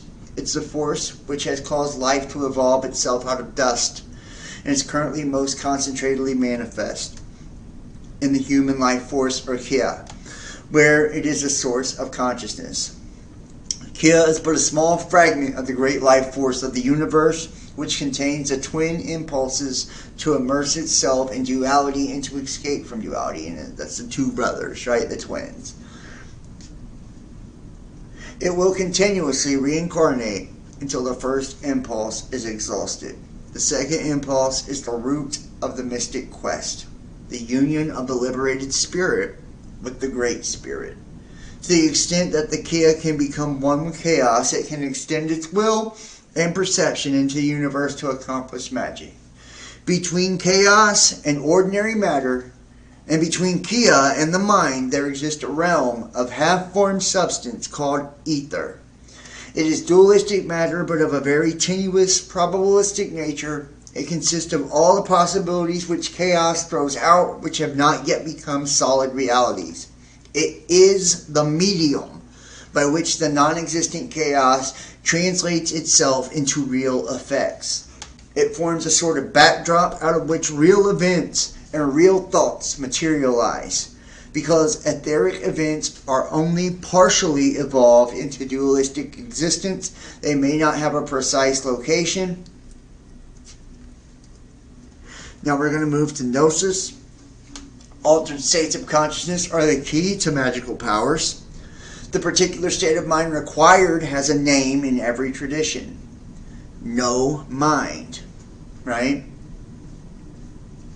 And in the Tao, it talks about, not Tao, right? Stopping the internal dialogue, passing through the eye of the needle, ain or nothing, samadhi, or one-pointedness. In this book, it will be known as gnosis. It is an extension of the magical trance by other means. Methods of achieving gnosis can be divided into the two types. In the inhibitory mode, the mind is progressively silenced until only a single object of concentration remains. In the excitatory mode, the mind is raised to a very high pitch of excitement while concentration on the objective is maintained. Strong stimulation eventually elicits a reflex inhibition and paralyzes all but most central function, the object of concentration. Thus, strong inhibition and strong excitation end up creating the same effect, the one-pointed consciousness, or gnosis. Neurophysiology has finally stumbled on what magicians have known by experience for millennia. As a great master once observed, there are two methods of becoming God, the upright or the averse. Let the mind become as a flame or a pool of still water. It is during these moments of single-pointed concentration or gnosis that beliefs can be implanted for magic, and the life force induced to manifest. Table 1 on page 33 shows a number of methods that can be used to attain it. The death posture is a feint at death to achieve an utter negation of thought. It can take many forms, ranging from the simple not thinking exercise up to complex rituals. At a distance of about 2 feet and stare fixedly at the image of one's eyes in the mirror with an unblinking, corpse-like gaze. The effort required to keep an absolute, unwavering image will of itself silence the mind after a while. And you can see the image here. Pretty fucking interesting.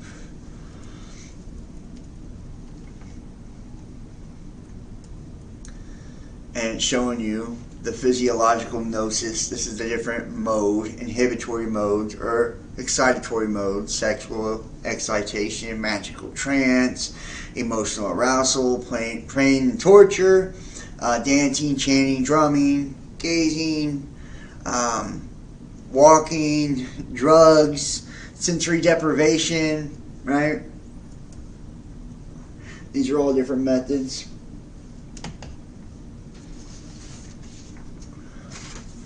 And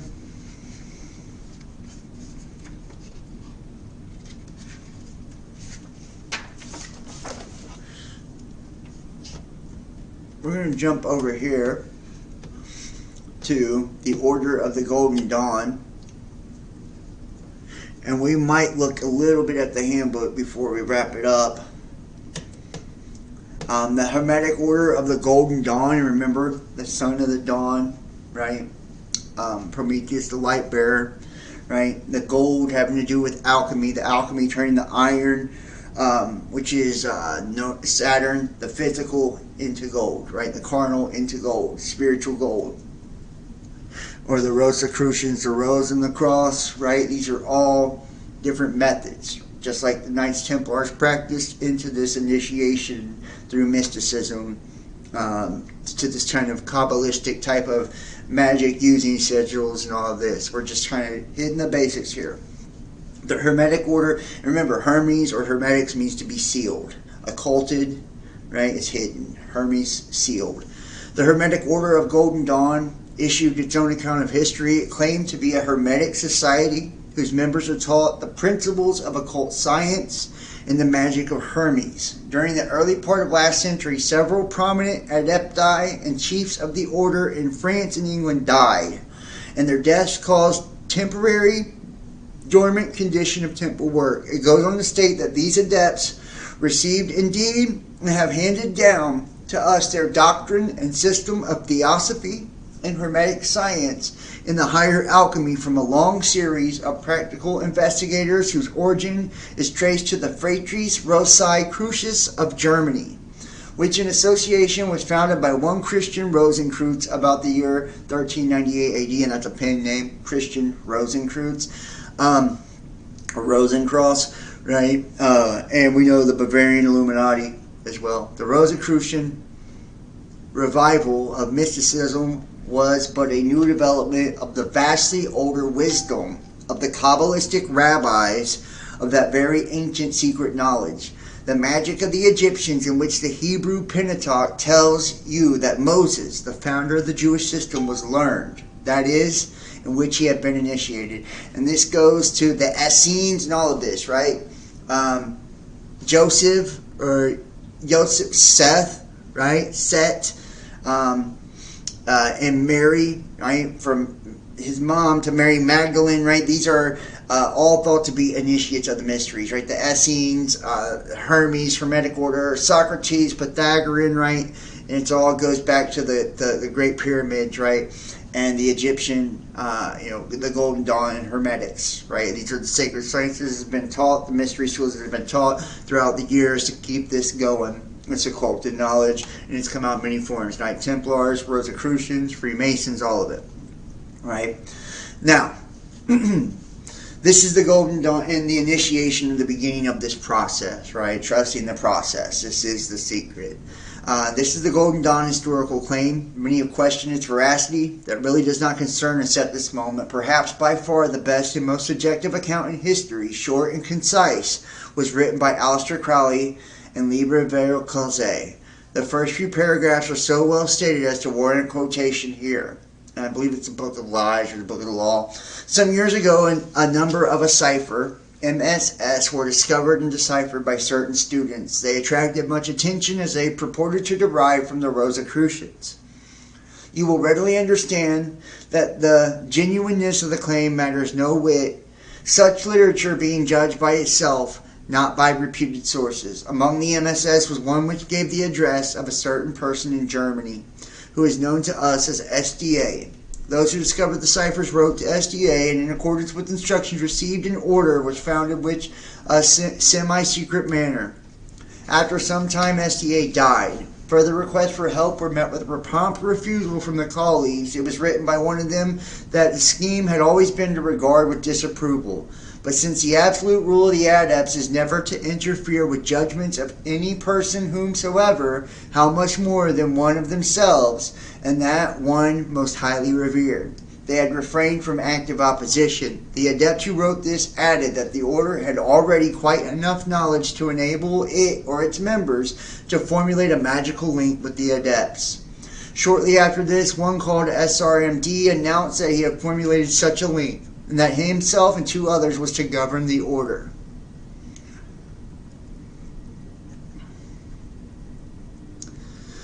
There is another source of historical material, a small pamphlet written by Dr. W. W. Westcott, in which he stated in 1887, a continental Rosicrucian adept, the Isis Urania Temple of Hermetic Students of the Golden Dawn, was formed to give instruction on the medieval occult sciences. Freighters, MEW with SA and SRMD became the chiefs, and the latter wrote the rituals in modern English from old Rosicrucian manuscripts, supplemented by his own literary researches. The several statements he gave, beginning Hermetic Order of the Golden Dawn since its inception in the last quarter of the 19th century, has exerted far greater influence on the growth and dissemination of practical occult information and knowledge that can be realized by most present-day students. And we're going to go here. This is a study guide. It's called Chapter 23, right, of the OTO, Ordo Templi Orientis. And this is from the Minerval to the 7th degree, right? Under the seal of obligation of nothing in particular. And it shows you, right, what this is recommended for study. It's got all of the different books that are recommended for study. Let me see if I can drop this in the chat for you guys. Thank you, Cosmic Blue, for the super chat. Also, by the way, thank you for that. I appreciate you.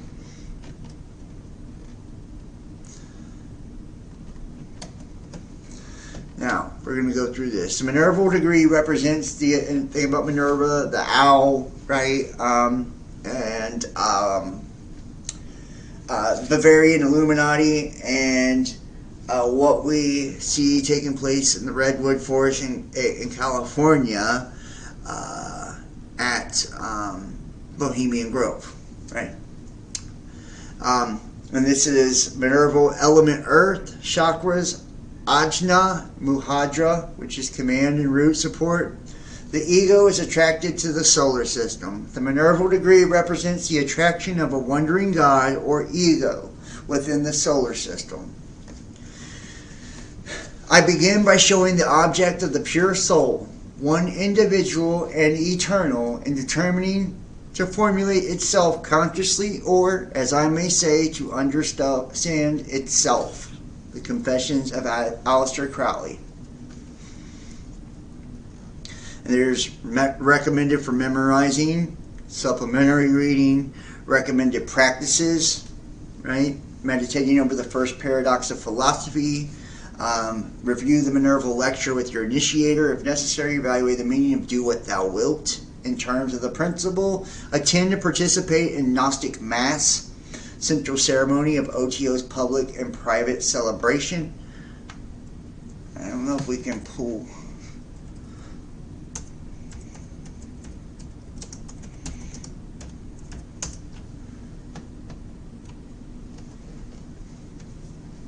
Right here, see, so you can pull the Gnostic Mass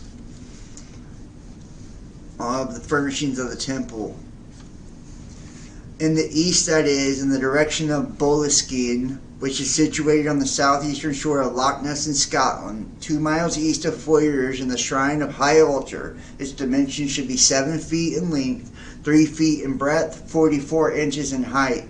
It should be covered with a crimson altar cloth on which may be embroidered flor duris in gold and sunblaze and other suitable emblems. And it's showing you, right, the numbers, right, 7 feet in length, 3 feet in breadth, 44, 7, 3, 44, right? This is numerology. This is how it works, right? And notice it's in the east to different cardinal directions and on different ley lines and temples that have been created.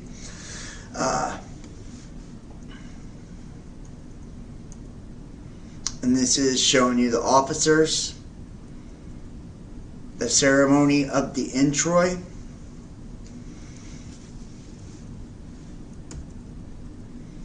the priestess in the tomb with the lance erect with both hands, showing you the whole ritual here. Very interesting. We're going to go back to this though. Now,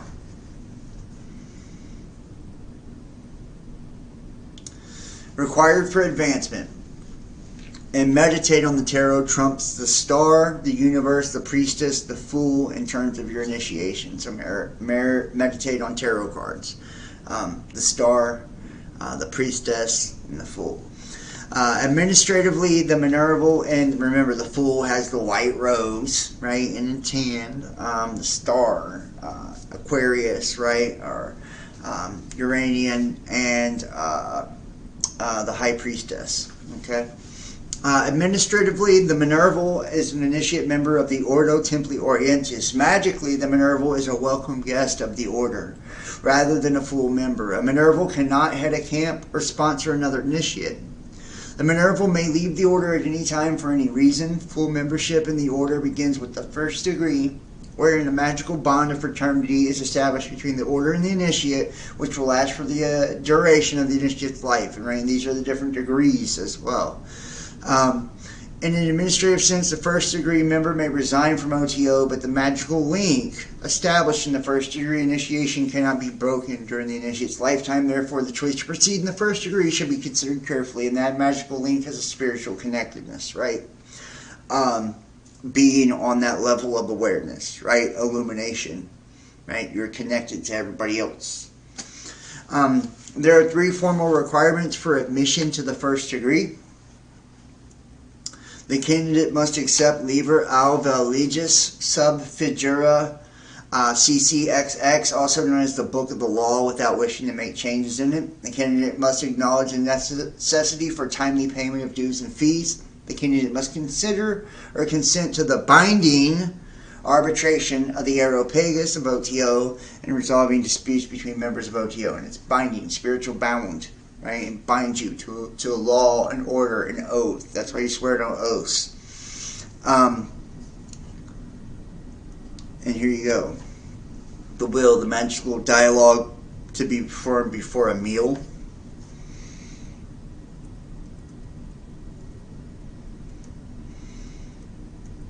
The duty. Do what thou wilt shall be the whole of the law. There is no law beyond do what thou wilt. Thou hast no right but to do thy will. Do that, and no other shall say nay.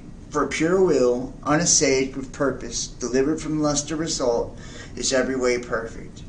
Love is the law, love under will. Every man and every woman is a star. And remember, if you're God, do what thou wilt, so it's do your will. There's no other law but do your will because you're God, right? In this belief, and it's saying you have no other right but to do your will, nobody else's. You don't infringe on anyone or anything else. And it's pure will, delivered of lust of result, wanting no result, right? We were just talking about this in the different practices. In every way it's perfect. Duty to yourself. Find yourself to be the center of your own universe. I am the flame that burns in every heart of man and in the core of every star. Right, that illuminated fire, you're the divine spark. Explore the nature and power of your own being. This includes everything which is or can be for you, and you must accept everything exactly as it is in itself. It's perfected the way that it is. As one of the factors which go to make up your true self, this true self thus ultimately includes all things soever, because you're one of a total interconnected creation. So everything is in perfection and in alignment. Discovery is initiation or the traveling inwards, and its nature is to move continually. It must be understood not as static, but as dynamic. Not as a noun, but as a verb. It's action, right? It's taking action. Faith without works is dead. And these are the esoteric meanings, what they're actually talking about. Right? When God gives all things to you, it's the power over all things. Solomon, the wisest man, who used the demons to build his temple. This is the holy temple. New Jerusalem, right? The eye of the Lord, the shadow of the Almighty. You're under his feathers. The Minerval or the carnal, right? The lower, the greater, the lesser, the Canaanite, the dog star, Lucifer, the Christ, the Christos, the anointing, right? These things all have, in your Bible, Jesus was 33, 40 years in the desert. Do you see? It's always the same thing. Mount Sinai, Sin AI, right? Yahweh, if you look at that in Arabic, it's AUAI. It's gold and artificial intelligence, right? We see computers and all of that, emojis, and these are arcane symbols. Nothing new under the sun, man. All right. Develop in due harmony in proportion every faculty which you possess. Wisdom says, be strong, but exceed. Be strong, O man. Lust. Enjoy all things of sense and rapture. Fear not that any God shall deny thee for this. Contemplate your own nature. Consider every element thereof both separately and in relation to all the rest, as to judge accurately the true purpose of the totality of your being. Find the formula of this purpose or true will.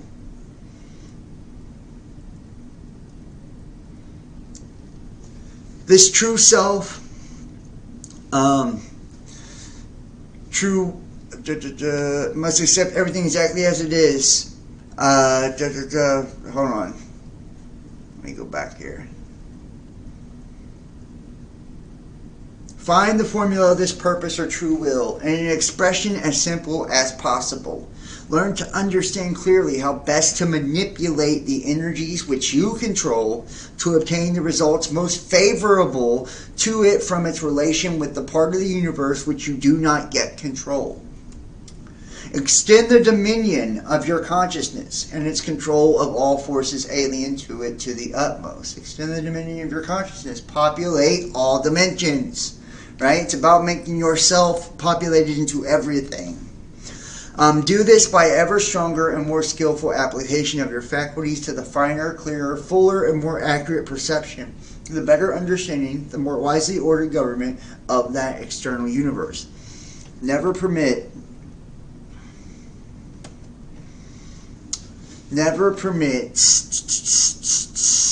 the thought or will of any other being to interfere with your own. Be constantly vigilant to resent and on the alert to resist with unvanquishable ardor or vehemence of passion unquenchable every attempt of any other being to influence you otherwise and by contributing new facts to your experience of the universe or by assisting you to reach a higher synthesis of truth by the mode of passionate fusion. Do not repress or restrict any true instinct of your nature, but devote all in perfection to the sole service of your one true will. Be goodly, therefore. The word of sin is restriction, O man.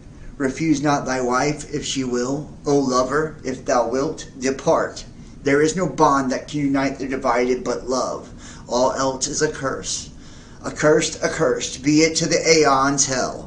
So with they all thou hast no right but to do thy will. Do that, and no other shall say nay. For pure will, unassuaged of purpose, delivered from the lust of result, is every way perfect. Ye shall gather goods of store of women and spices. Ye shall wear rich jewels. Ye shall exceed the nations of the earth in splendor and pride. But always in the love of me, and so shall ye come to my joy. Rejoice. Remember all ye that existence is pure joy, that the sorrows are but as shadows, they pass and are done, but there is that which remains. But ye, O my people, rise up and awake. Let the rituals be rightly performed with joy and beauty, a feast for fire and a feast for water, a feast for life and greater feast for death. A feast every day in your hearts in the joy of my rapture. A feast every night unto new, in the pleasure of uttermost delight. I feast, rejoice. There is no dread hereafter. There is the disillusion and eternal ecstasy in the kisses of new. Now rejoice. Now come in our splendor and rapture. Come in our passionate peace and right sweet words for the kings. Thrill with the joy of life and death, and thy death shall be lovely. Whoso seeth it shall be glad. Thy death shall be the seal of the promise of our age-long love. Come, lift up thine heart and rejoice. Is a God to live and a dog? No, but the highest are of us. They shall rejoice, our chosen.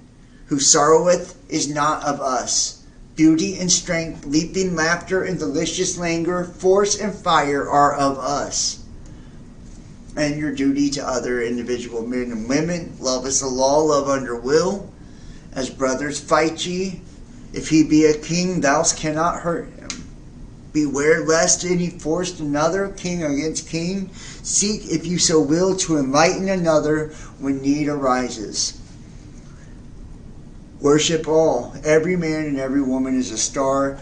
Mercy left to be off. Damn them who pity. Your duty to mankind. Establish the law of Thelema as the sole basis of conduct. The word of sin is restriction. Your duty to other things. Apply the law of Thelema to all problems of fitness, use, and development. And then he goes on to the temple guidelines, right?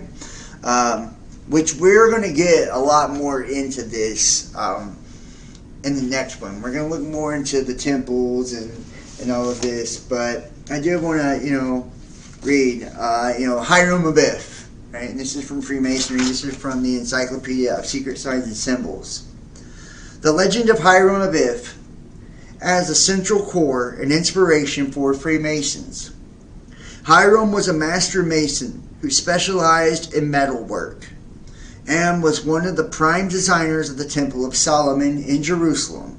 Here is the legend. And remember, Hiram Abiff, Hi-Ram, right? Or Mira, right? If you do it in reverse, invert it.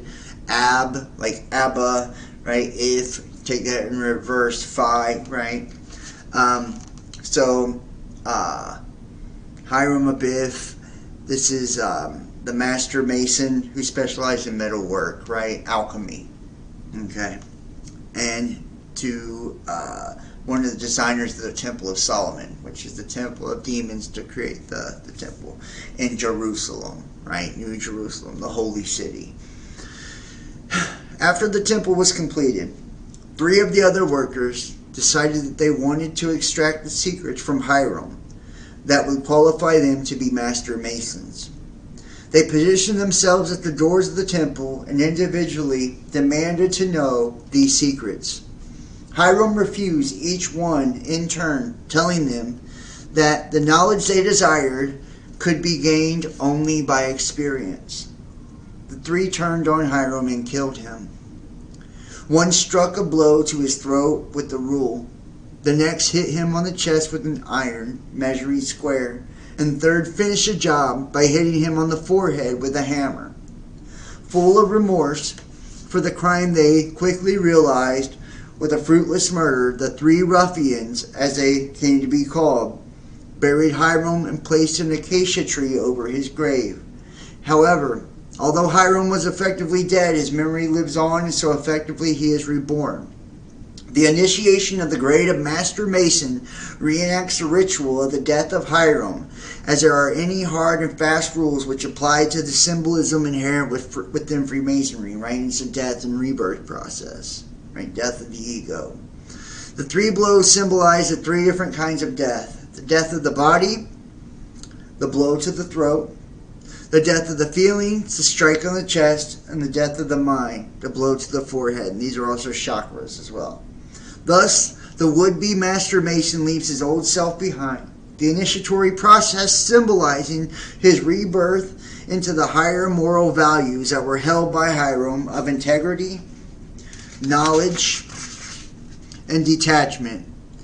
In other words, the Mason is reborn as a better individual, having risen above the ignorance, hypocrisy, and envy personalized by his murders. Right? And the legend of Hiram Abiff is key.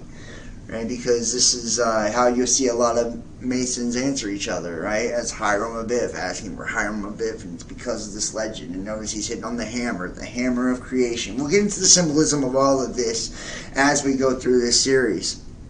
But what I think it's important for people to understand, that at the end of the day, and I feel like I've shown a lot tonight, and you should be able to pick up on a lot of this. This is why I do tarot videos, right? You can look at your sun, your moon, and your rising, right? And see what's being divined based on the current astrology out of the tarot cards. This is why I do astrology videos on the new and the full moons, right? So you can do your moon manifestations based on this, and this is why we look at the news and the media and the conspiracies, right? So we can use that critical thinking, right? And not allow ourselves to be tugged or pulled to one polarity or the other, or divided against ourselves, right? By this system of propaganda trying to get us to pick a side, you know? And we use these spiritual principles, these metaphysical principles, these sacred sciences to understand the reality. From a scientific perspective, that way we can use it with practical knowledge, use it in a practical way, be intentional about the way we go about our lives, learn how it all truly works, how to be at the right place to meet the right frequency and to attract the right type of energy, so we create the reality we want to create, not the one that the elites or those that are oppressing most of us are trying to create for us.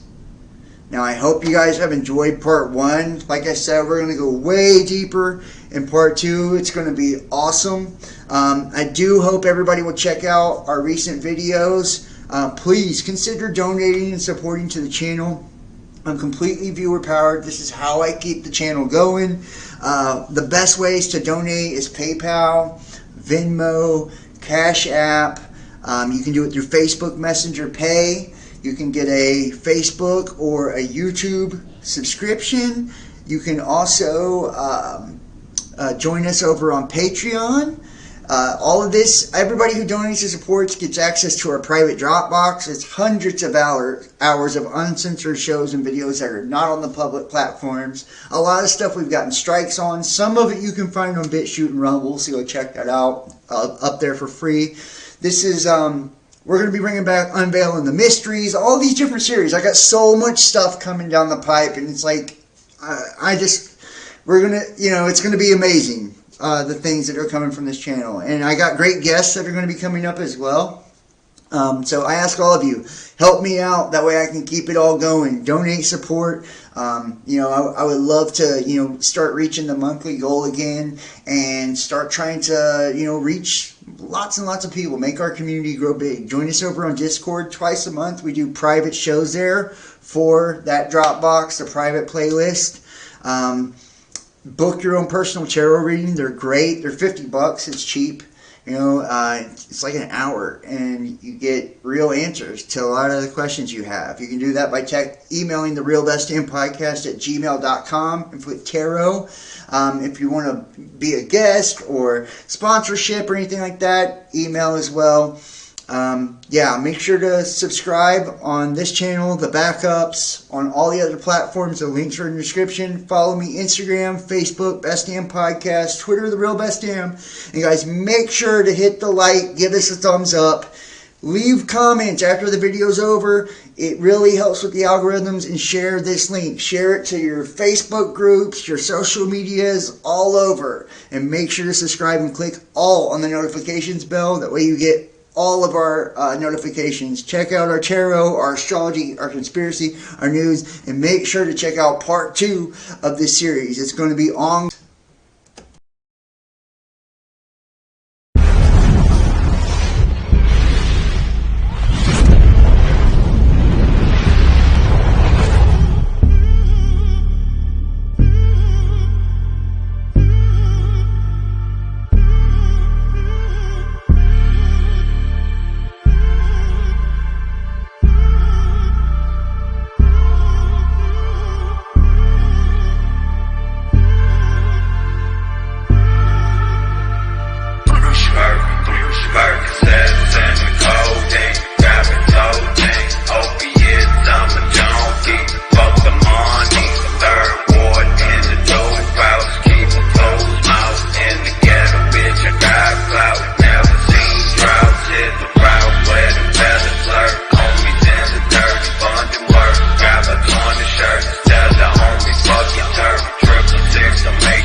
Cause ain't no candles I can handle what I know. What I don't know, I will try and find it.